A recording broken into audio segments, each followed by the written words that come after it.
시청자 여러분 안녕하십니까? 복지TV 뉴스입니다.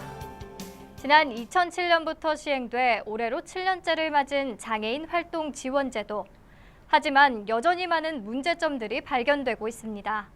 장애계는 그중에서도 특히 등급 제한을 가장 심각한 문제점으로 꼽고 있는데요. 이명아 기자가 전합니다.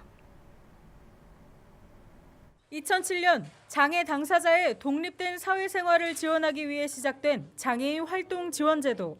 7년의 시간 동안 대상 범위와 예산, 서비스가 늘어나는 변화가 있었지만 체감도는 낮아 제도 개선에 대한 의견이 끊이지 않고 있습니다. 장애 등급에 대한 제한 기준이 존재하고 당사자의 욕구와 장애 유형에 대한 특성이 고려되지 않은 인정 기준이 문제점으로 제기됐습니다. 실제 올해 상반기 활동 지원 서비스의 등급 재심사가 진행되면서 인정 기준에서 고려되지 않은 시각장애인과 발달장애인 등 800여 명의 서비스량이 줄어들기도 했습니다. 이에 장애계 단체는 활동 지원 제도의 개선 방안을 찾기 위해 토론회를 열었습니다. 단체는 장애인의 삶을 위한 제도의 취지와는 달리 현재의 서비스 기준이 오히려 당사자의 자유로운 삶을 방해하고 있다고 지적했습니다. 아시다시피 지금도 별도의 인정주소표 판정 체계가 있는 장애인 활동 지원 제도의 장애 등급 제한은 전혀 필요 없는 이중의 장벽이라는 것을 수없이 제기된 내용이며, 이를 위해 전문가들은 장애인 활동지원법에서 등급 제한 규정을 삭제하고 장애인 활동지원제도의 급여량 제한, 활동보조인의 낮은 수가 등 다양한 문제점 해결을 위한 새로운 법적 규정 마련에 대한 논의가 이어졌습니다. 복지TV 뉴스 이명화입니다. 고혈압과 당뇨와 같은 만성질환은 약을 먹는 것만큼이나 평소 생활 속 꾸준한 관리가 중요합니다. 이 같은 만성질환자들이 다음 달부터는 동네 의원에서 스마트폰과 전화 상담을 통해 혈압과 혈당 관리를 받을 수 있게 됩니다. 이솔립 기자입니다. 정부가 고혈압, 당뇨 등 만성 질환자들의 관리를 위해 상급병원이 아닌 동네 의원을 활용하기로 했습니다. 만성질환 관리 시범 사업은 동네 의원 의사가 고혈압, 당뇨 등이 있는 환자를 스마트폰과 전화 등을 통해 관리해주는 방식으로 진행됩니다. 관리 방법은 크게 4단계로 진행됩니다. 환자가 시범 사업에 참여하는 동네 의원에 자신의 인적 사항을 전달합니다. 이후 의사가 환자 상태를 파악한 뒤 관리 계획을 세웁니다. 환자는 주 1회 이상 주기적으로 전용 건강보험 앱에 혈압 등 생체 정보를 입력합니다. 이를 확인한 의사는 문자 메시지 등을 이용해 약물 투약이나 운동 등 생활 습관 실천을 조언하고 한 달에 2번까지 전화 상담을 진행합니다. 심각한 내과 질환과 합병증 문제가 있는 중증 환자는 대상에서 제외됩니다. 그러나 약 처방은 의사와의 대면 진료를 해야 받을 수 있습니다. 전화상으로는 처방이 이루어지지 않기 때문에 담당하는 의사 선생님을 내원하여 처방을 받을 수 있습니다. 스마트폰이 없는 경우에 대비하여 보안적으로 기기를 대여하여 사용할 수 있는 방안을 찾고 있습니다.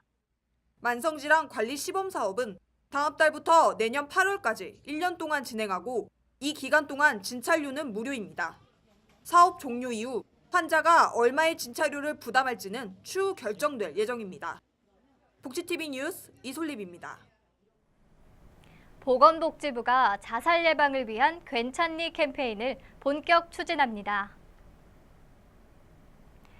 괜찮니 캠페인은 주변인에게 관심을 표현함으로써 서로의 소중함을 인식하고 자살 예방을 위한 사회 분위기를 만드는 활동입니다. 캠페인은 손글씨 엽서를 통해 마음을 전하는 우체통 캠페인과 안부 인사를 동영상으로 전달하는 에어키스 캠페인, 자살 문제에 대한 국민적 관심을 유도하는 괜찮니 플래시몹 등으로 진행됩니다. 이번 캠페인은 괜찮니.com 홈페이지를 통해 별도의 회원가입 없이 참여할 수 있습니다. 다음 달 15일 추석을 앞두고 코레일이 일부 지역에 기차표 예매를 시작했습니다. 하지만 정보 소외 계층은 열차표 전쟁에서 살아남지 못하고 있습니다. 새누리당 김성태 의원에 따르면 우리나라 10대에서 40대의 인터넷 이용률은 100%에 가깝지만 70대 이상 노인은 17.9%, 장애인은 33%에 머물고 있는 것으로 나타났습니다. 이렇게 인터넷과 스마트폰 이용이 어려운 정보 소외 계층은 명절 때마다 열차표 예매에 큰 어려움을 겪고 있습니다. 이에 김 의원은 노인과 장애인 등 교통약자의 원활한 열차표 예매를 위해 현장 발권 외에 다른 해결책이 필요하다고 촉구했습니다. 장애인 전용 주차구역에 대한 불법 주차가 100일 동안 7,429건 적발됐습니다. 전국이 아닌 경기 지역에서만 발생한 건수입니다. 경기 남부경찰청이 지난 4월부터 진행한 장애인 전용 주차구역 불법 주차에 대한 특별 단속 결과 비장애인 주차 7,373건, 주차 불가 표지 39건 등 총 7,429건의 불법 주차를 단속했다고 밝혔습니다. 그중 장애인 주차 표지를 위변조에 사용한 14명은 불구속 입건됐습니다. 단속 장소는 아파트와 오피스텔이 3,322건으로 가장 많았고 공공기관 897건, 대형마트 631건 순이었습니다. 광복 71주년을 기념해 국제장애인 문화 엑스포가 특별히 울릉도와 독도에서 진행됐는데요. 우리의 고향, 우리의 땅 그곳에서 화합의 선율이 울려 퍼졌습니다. 김한겸 기자가 다녀왔습니다. 대한민국 최동단섬 독도에 아름다운 아리랑이 바람을 흩날리며 울려 퍼집니다. 장애인과 비장애인으로 이루어진 영월 동광합창단의 독도 공연입니다. 공연에 참가한 장애인들은 기대감을 안고 독도 선착장에 발을 디뎠습니다. 이어 울릉도에서는 발달장애인으로 구성된 나눔 챔버 앙상블이 독도는 우리 땅 연주를 선보이며 국토 수호에 마음을 되새겼습니다. 독도는 우리 땅에 와서 공연하니까 너무 기분이 좋았어요. 날씨가 더운데 너무 감동적이었어요. 이외에도 이날 엑스포에서는 태극무예단과 발달장애인들로 꾸려진 풍물패 두드림, 김한나 무용가의 평화기원을 위한 공연이 있었습니다. 울릉도와 독도에서는 광복 71주년 기념 국제장애인 문화 엑스포가 열리고 있습니다. 이곳 울릉도에서 87km 떨어진 독도에서도 독도랑 나랑 음악회가 열렸는데요. 독도는 현재 국토 수호를 위해 경비대가 24시간 근무하고 있습니다. 독도를 수호하는 것은 단순히 땅을 지키는 것만이 아닌 우리 반만년 민족 역사를 지키는 것입니다. 마땅한 우리의 섬 독도에 5천만 국민의 발자국이 새겨지길 기원하겠습니다. 울릉도에서 복지TV 뉴스 김한겸입니다. 악보를 보고 악기를 연주해야 하는 연주자에게 시력은 매우 중요한 부분 중 하나인데요. 앞이 보이지 않지만 음악을 통해 세상과 소통하는 특별한 타악 연주자가 있다고 합니다. 황현희 기자가 만났습니다. 태어날 때부터 앞이 보이지 않는 퍼커셔니스트 전경우. 팀파니와 마림바 등 클래식 음악의 맥박 역할을 하는 타악기를 시작한 건 우연이었습니다. 우연히 중학교 때 이제 클래식 음악을 듣는데 제가 연주하는 악기가 나오더라고요. 그때 이제 확 뭔가 이렇게 필이 왔던 것 같아요. 그래서 내가 음악을 시작해야 되겠다. 단순한 호기심이 평생 가야 할 길로 바뀌는 과정은 쉽지 않았습니다. 점자 악보를 눈이 아닌 손으로 하나하나 익히고 외워야 하는 데다 지휘자를 볼 수 없어 연주 시점을 정확히 알기 어렵기 때문입니다. 그래서 그가 가장 많이 들었던 말은 불가능하다였습니다. 지휘자를 못 보는 게 가장 문제고 포지션 하나하나를 만져보면서 연습을 해야 됐었고 보통 학생들 1시간 레슨하는 거 저는 한 2-3시간 정도 이렇게 레슨을 받았죠. 그가 가장 애착이 가는 곡은 마림바를 시작한 뒤 처음 배운 사라사테의 치코 이너 바이젠. 기교가 화려한 곡인 만큼 흘려야 했던 땀방울 역시 많았던 곡입니다. 좀 힘든 길을 가지만 정말 음악으로 울림을 줄 수 있는 아티스트가 됐으면 좋겠어요. 내 음악을 듣고 힐링이 될 수 있는. 복지TV 뉴스 황현입니다. 경기 불황으로 인해 소비자 10명 중 8명 이상이 추석 선물로 중저가 상품을 준비할 계획이라고 밝혔습니다. 한 식품업체의 설문조사 결과 선물 가격대는 얼마로 생각하는지라는 항목에 전체 응답자의 31.2%가 2만 원대라고 답했습니다. 이어 3만 원대를 고른 사람이 19.4%, 1만 원대와 4만 원대가 각각 18%, 15%로 뒤를 이었습니다. 또한 응답자들은 백화점보다 대형마트와 온라인 쇼핑몰을 선호하는 것으로 나타났습니다.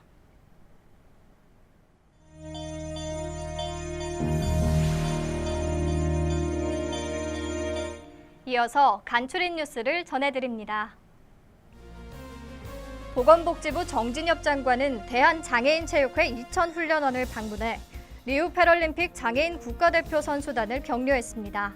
정 장관은 이날 훈련 참관에 앞서 정재준 선수단장으로부터 리우 패럴림픽 준비 상황을 청취하고 선수단에 격려금을 전달했습니다.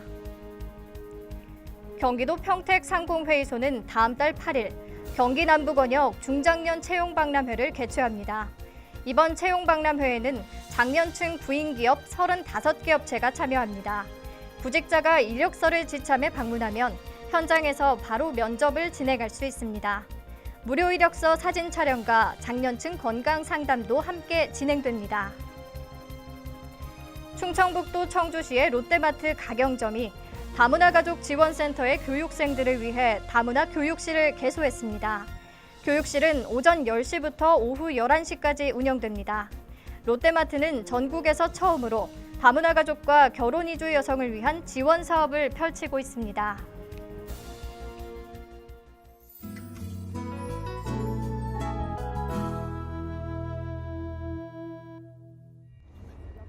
대한민국의 사회, 역사, 시대를 관통하는 서울역. 어느 날 치유가 불가능한 상태의 노숙자가 비틀거리며 헤매는 가운데 집을 나온 소녀와 남자친구 그리고 딸을 찾는 아버지가 이곳에 함께 하게 된다. 이윽고 서울역을 시작으로 이상 바이러스가 퍼지기 시작하고 삽시간에 서울은 통제 불능 상태가 되어버리고 마는데 의문의 바이러스가 시작된 서울역을 배경으로 아수라장 속 오직 생존을 위해 사투를 벌이는 사람들의 이야기 서울역. 기존의 좀비물과는 달리 우리 주변 속 이들이 좀비가 된다는 설정이 더욱 실감나는 공포를 느끼게 하는데요. 차가운 현실 속 버림받은 이들의 공포를 실감나게 다룬 애니메이션 서울역. 재난 스릴러물의 새 패러다임을 보여줄 것으로 기대됩니다. 희망퇴직 대상자 대기업 과장 중필과 13년째 고시를 준비 중인 스타 그리고 겉만 화려한 방송국 메인 앵커 은동. 대학 동기인 세 사람은 우연히 선배 부친의 부고 소식을 듣고 제주로 향하게 된다. 치열한 현실 속 벼랑 끝만 같았던 공간을 벗어난 세 사람은 계획돼 있던 문상은 뒤로 한 채 제주에서의 자유를 만끽하며 갖가지 해프닝을 벌이게 되는데 아름다운 섬 제주에서 벌어지는 세 남자의 좌충우돌 일탈을 소재로 한 영화 올레. 남부러울 것 없어 보이는 이들이지만 실상은 그렇지 않았던 세 남자의 4박 5일간의 제주 여행기를 다루고 있는데요.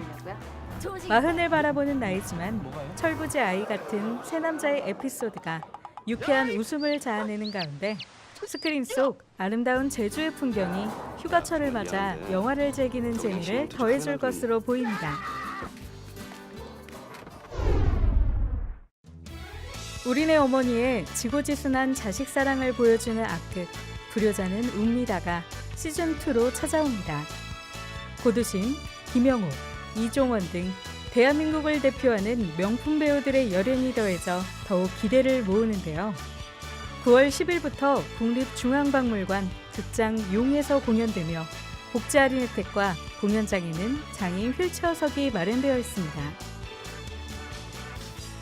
데뷔 57주년을 맞은 가수 이미자가 마련한 특별한 콘서트 노래는 나의 인생. 트로트의 여왕 이미자와 트리니티 필하모닉 오케스트라가 선보이는 풍성하고 아름다운 하모니를 감상하실 수 있습니다.